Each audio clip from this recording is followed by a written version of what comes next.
everybody. This is Albert Bouchard from Blue Oyster Cult, and you are listening to All Over the Place podcast, where fun sanity never ends. Hello and welcome back to All Over the Place, the official podcast of Media Pub Live. I'm your host, Eric Portvoznik, and phenomenal show today, folks.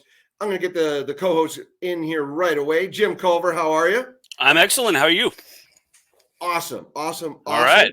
And Christine here as well. Hello, Christine. Hello. Welcome. And hey, excited today because we have got with us a true guitar virtuoso legend from the band Scorpions. He's also been with Electric Sun, solo career amazingly through the years. Uli Jon Roth, welcome to All Over the Place. Thank you for having me. Well, and even more exciting right now is your upcoming tour. It's a 3-hour extravaganza. And we'll get into the details on it in a second, but just what has inspired you to do this 3-hour extravaganza and taking it on the road? Well, first of all, it sounds worse than it is because I've done lots of 3-hour shows before, and it always seems to work, particularly because we've got a nice long intermission in between for people to, relax and cool down. But this show is really a hybrid of two completely different shows packed into one. And the reason is that in 2019, for 2020, we had booked a 70-date tour of America as a one-man solo tour under that title, but thanks to COVID, that tour got canceled and it never happened. In fact, we started in Europe, but after some shows, we had to stop, and then lockdowns started. So now after all this time, I haven't been to the States now for quite some time. We thought, okay, that's nice, but we're sure that people also want to see the band. So we're doing both. We're bringing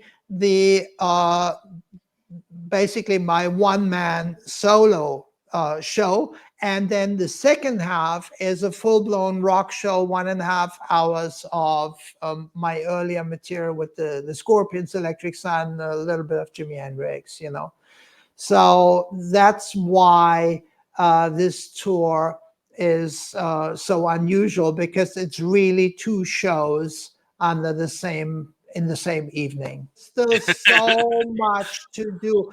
I'm at least 2 weeks behind schedule because I've done a gruesome house move, which took way longer than expected. So give me another couple of weeks, please. So it's 2 weeks. Wow. Okay. That's 2 weeks. A little bit more than that. Yeah. I guess I will have to. Out, Eric. I'll give you that extra third week then. She said 3 weeks. 3 weeks. Yeah, I'm pretty confident of winging things. So there will be no danger of being over prepared, and we will see. There may be the odd slightly dodgy note in the first program, but we will see. By the end of the tour, I'll hopefully have it down. A night at the Improv with Uli Jon Roth. I'd look forward to that too. They're both very different, I hasten to add. They couldn't be more different. Right, and even some classical pieces, and I understand there's even going to be part of it that is like a TED-style talk about your book. Tell us about that. Yes. When COVID came, I started to sit back like most people. I thought, lots of extra time here. And a long-held project of mine was to write this book, this Sky Academy book, which I had started many years before, but I was never quite happy with it. And I felt now is the time. I started writing.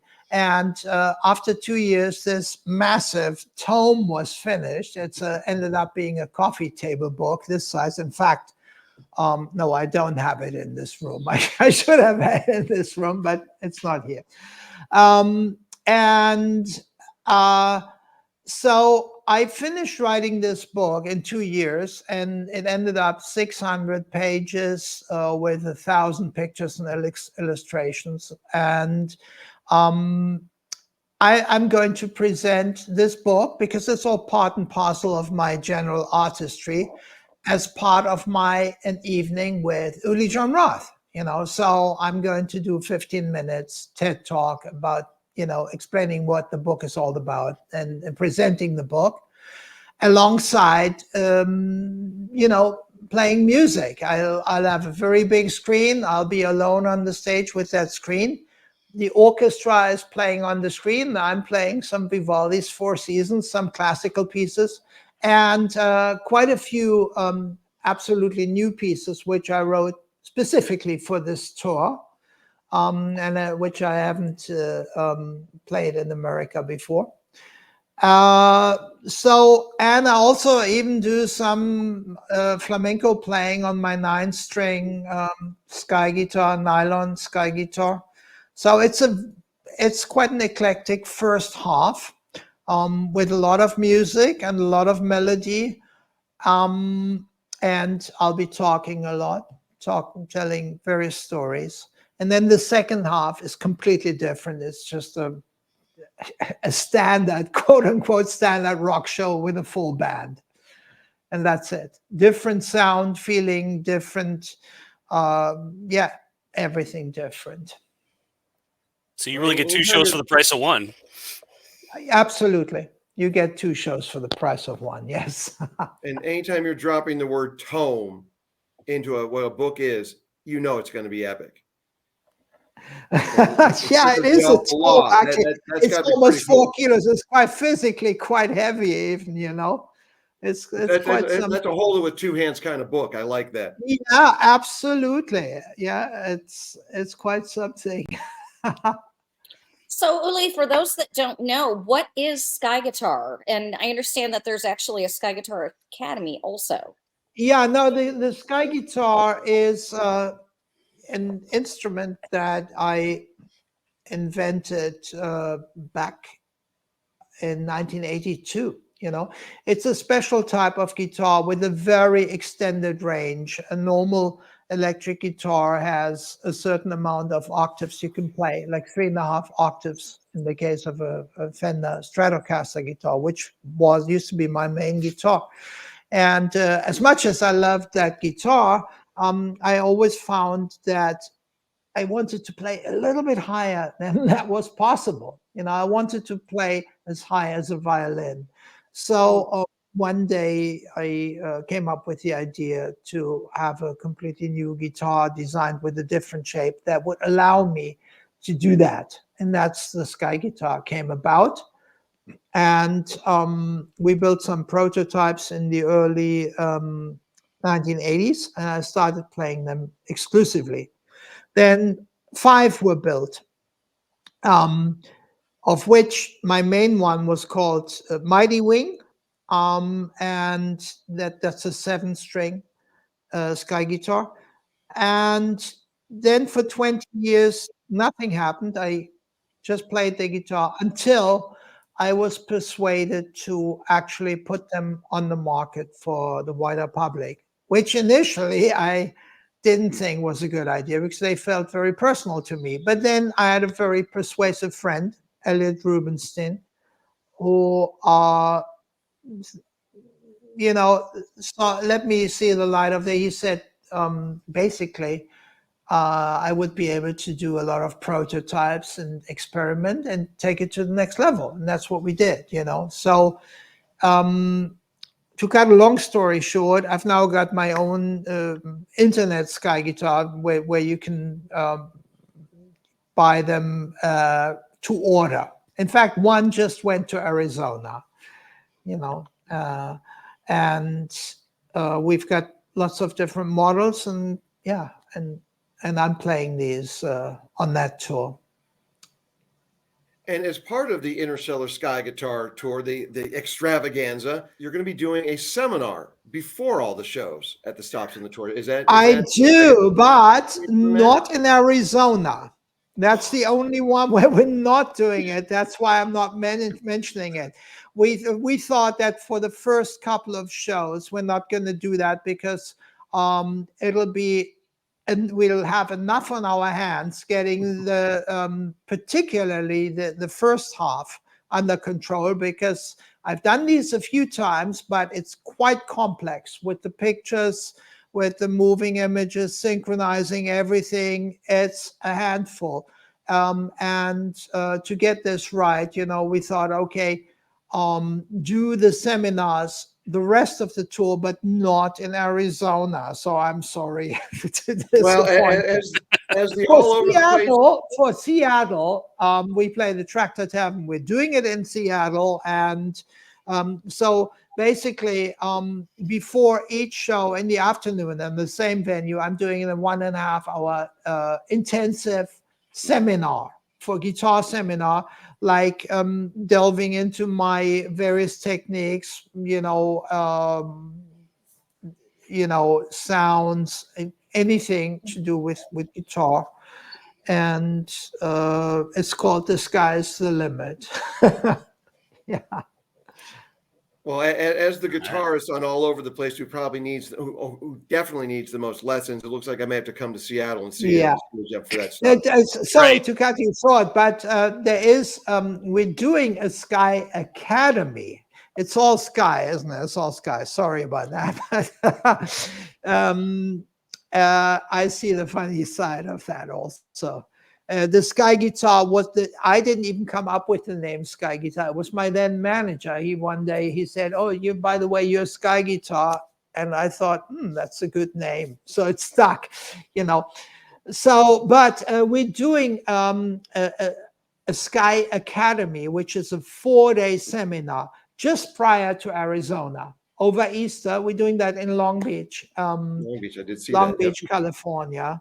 And that's that'll include a lot of guitar playing, but also other things, philosophical things tied in with my book. Basically, a view of life. Yeah. So well, that's out in the neck of the woods where our other guitarist on the show, Marty, who is unfortunately not able to join us today. But Marty did have a question for you in regards to technique. And which Marty? Marty Friedman? Marty Zamora. Not quite. No Friedman here, but that would be impressive though if we had Marty Friedman on the show. But Marty, I'm sure he would say yes. All I need to do is give him a phone call. Marty's down by San Diego, so we'll see if I can't get him up to Long Beach for you.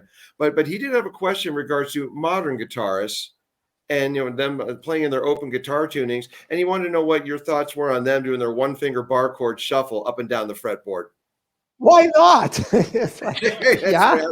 Well, you have to tune your guitar accordingly. Sure. To tune the guitar differently is an interesting thing. I mean, on my 9th string, I am tuning the bass strings in a very unconventional way, also depending on which piece I'm playing.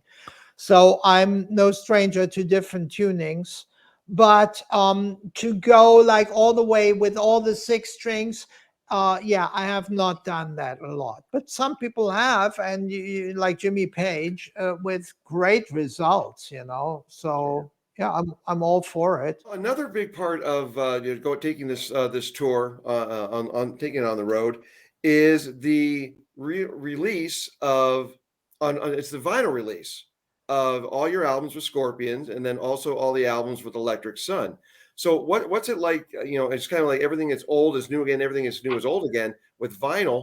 Well, what's it like for you to be introducing a new generation to this music via vinyl? Well, the vinyl is something that some people really adore, and some people don't care for it. I personally, it's not so much the sonic aspect; it's more the touchy-feely aspect. Well, I grew up with albums, and back then it was just great. You had an album cover.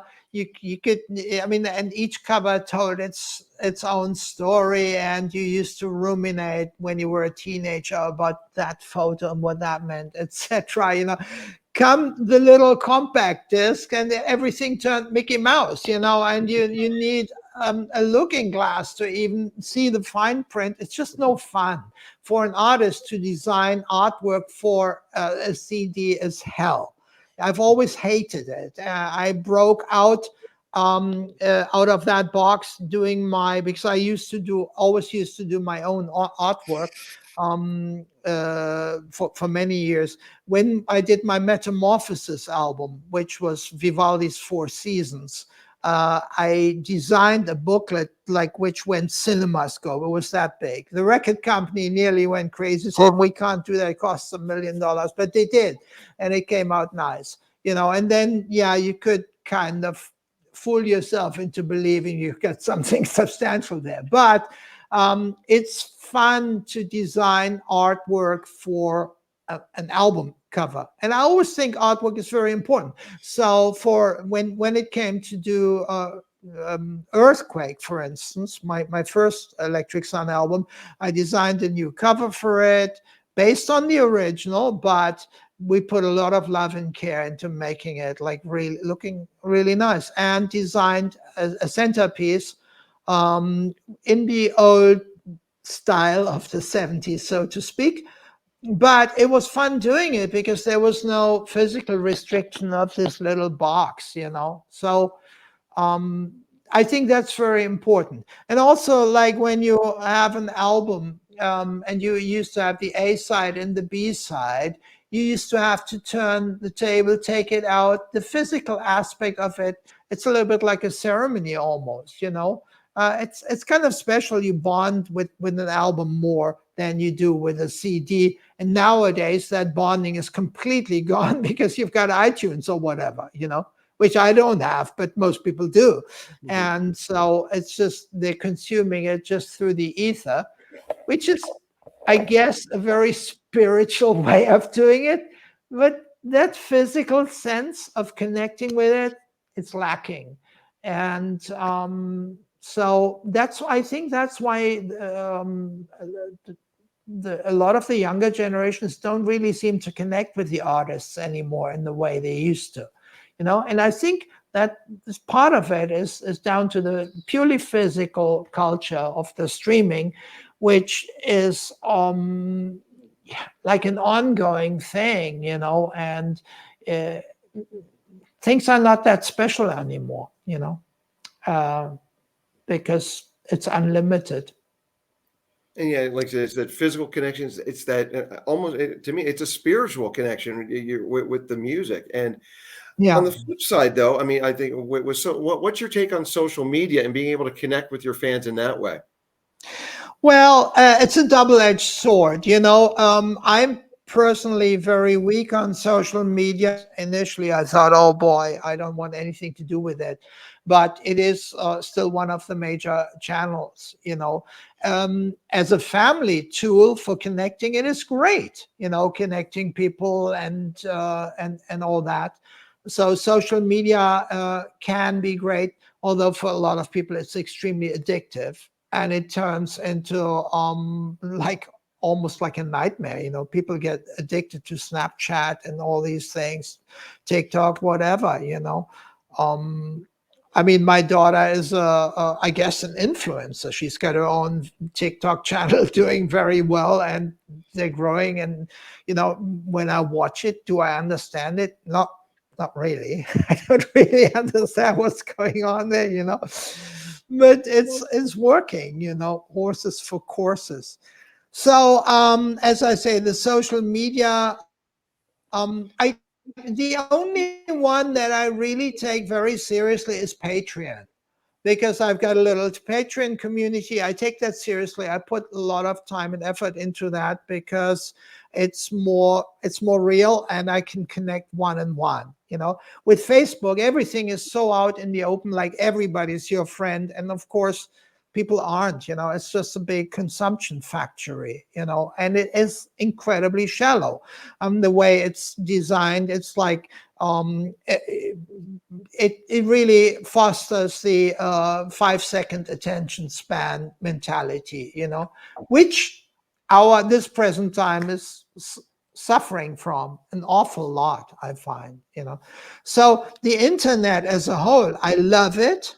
I've always embraced it. And initially it tended to increase people's awareness, even general intelligence. Nowadays, the way it has become, it kind of took on a life of its own, which I'm not so keen on. I think it starts to dumb people down, and I'm not talking about what you're doing. These kind of things, I still think that is a good thing, because that's something that wasn't there before.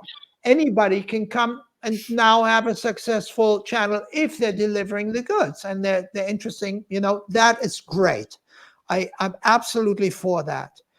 But the other basically the general social media trend, we need to be careful about these things, that it doesn't become dumber and dumber and dumber, so to speak.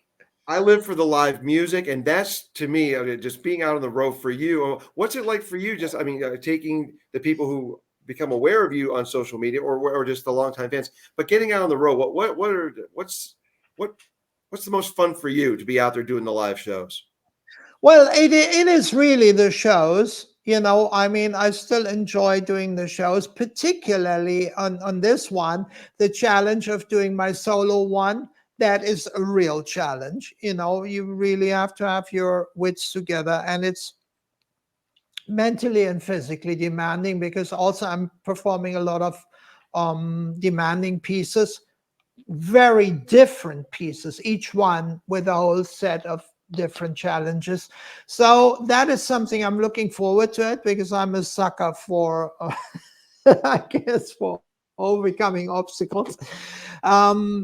Also, I do like the meet and greets and stuff like that. I like meeting the people. I like talking to them, and just seeing whether, what they enjoy and what they don't enjoy. So very often I will ask, is there any particular song you liked, or which one did you like the best, or which one didn't you like? And I get honest answers. For me, that's interesting, to see it from their point of view. Very cool. Yeah, I'm definitely looking forward to having it, even minus the lesson at the beginning. I'm looking forward to this extra. And I'll enjoy mine. Exactly. You enjoy the sun up there, and I'll enjoy my lesson. I've done one-day Sky Academies in Seattle, several, and they always went very well. It's always quite a few people there. Well, I'll just have to see you in Mesa and another spot while you're on the tour. It's twist my arm to see more live music as we're wrapping up. And thank you again, Uli Jon Roth, for joining us here on All Over the Place. And I've got a little off the beaten path here, though, because you're a guy who has utilized a guitar with infinite sustain. And as this is the 40th anniversary this year for Spinal Tap, where Nigel Tufnell, he had his sustain and went off. He made a sandwich and came back and said, still. So for for you, my amp still goes to 11. Absolutely. And my guitar goes to. And like that guitar sitting there, I'm not going to point at it. I'm just going to look at it. Even. Yeah. Do you have any favorite or not so favorite Spinal Tap moments from all your years on the road? Spinal Tap was just great. Nigel Tufnell, you can't beat that guy, It was, having been in the business for so long, you've seen it all. And yes, hello, Cleveland, we've been there, when or when the Stonehenge comes down at Shank Hall, Milwaukee, and it's only that big, and it's not what you thought it was, or the guy gets trapped in a show. All these things are things that kind of you've seen them happen, and some of them have happened to you, So it was extremely funny to see a Spinal Tap It was just great. Or anything personally happened to you that you thought, well, this is a Oh spinal tap yeah, moment. of course. No, I've had lots of Spinal Tap moments in my Give life. us one. Give us one of your favorites. I tell you, right off the top of my head, I can't remember any. I would have to really think what's a Spinal Tap moment, but I know I've had Spinal Tap moments. You know, And I think that's a testimony. everybody has had them. You know. And sometimes they're not so funny when they happen, and afterwards they're the best story. You know, sometimes they're borderline disastrous, and sometimes they are disastrous. You know, but yeah, you're catching me out with that story. It's nothing like that stands out like the definitive Spinal Tap moment, but if I was to sit down in a quiet hour, I probably could come up with a list. Maybe that's what I'm going to do. So You can maybe put that next time I'll see you, I've got some Spinal Tap ones, you know. Not just can put about that- me, about other people. Sometimes those are the best, but you're not allowed to tell them, you know, because they're politically incorrect. Yeah. You don't want to drop your fellow musicians in it, you know. Yeah. Come to think of it now, a whole bunch is developing in my mind. The mind's flooding now. None of them I can tell on this program. Sorry. Wow. Well, The best- But the best stories- behind closed doors, I might. The best stories are the ones you can't talk about, right?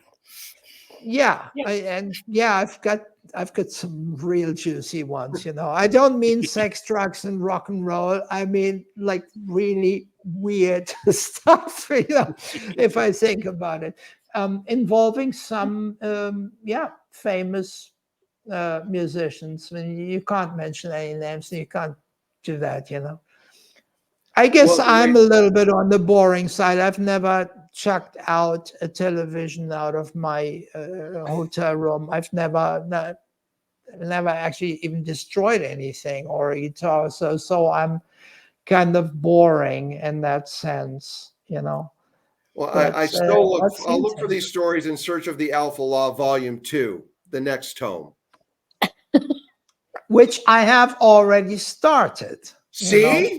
I'm going to look for them in the appendix now. And yes, there we go. But I tell you one thing, and it will probably disappoint you, but that book has nothing to do with any exploits. Spinal Tap things. There's some humor in it, but it's not a tell-all thing, and it's not about my life. I barely exist in that book. It's more, it is a philosophical book, and I tried to make it as quote unquote entertaining as possible, but there is also a little bit of a scholarly aspect to it, you know, which I can't help because I'm born that way. Well, I'm looking forward. I'm a slow reader, but I'm looking forward to that. Looking forward to Well, you coming. can look at the pictures. The pictures are gorgeous, and there's 1,000 of them. And I put them in there for that reason. I thought, some of it is a little bit below the belt. I'm talking about musical structures and certain things which for a non-musician might be a little bit like a mathematical formula to non-mathematicians. But the pictures tell a story by themselves. And I really mean that. Even I can look at that book and I think the pictures are gorgeous. I put a lot of effort into that. I designed it myself, every little aspect of it, and because I wanted it to be artistic, because I'm an artist, and and I don't like a book that's dry. I want something that's also visually appealing, and that came through. It is visually appealing. And I should have had my copy here. I'm so not prepared. But that's because I did all these interviews before, which were not on camera, So I just didn't think of it. Sorry. No apologies necessary, Uli, none whatsoever. And, the Interstellar Sky Guitar Tour kicks off in April 2nd, Mesa, Arizona. Looking forward to seeing you here in the desert, and Jim up in Seattle. And folks, check out Uli on tour. Check out his website. You'll see that scrolling along the bottom. For those of you listening on our audio platforms, that would be ujr.info to learn more about Uli Jon Roth, the tour, the albums, the books, the vinyl. And Uli Jon Roth, thank you so much for joining us today on All Over the Place. Fantastic. You're very welcome. Thank you for having me. Thank you for joining the Fun Sanity. Yeah. Fun sanity. I'm going to remember that word. Yeah, it's now part of my vocabulary. We'd be honored to have that enter your vernacular. Thank you so much again. Yeah.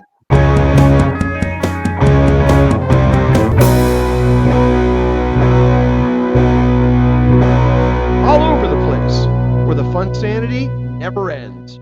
The opinions expressed by the guests are theirs and do not necessarily reflect those of the host or the producer.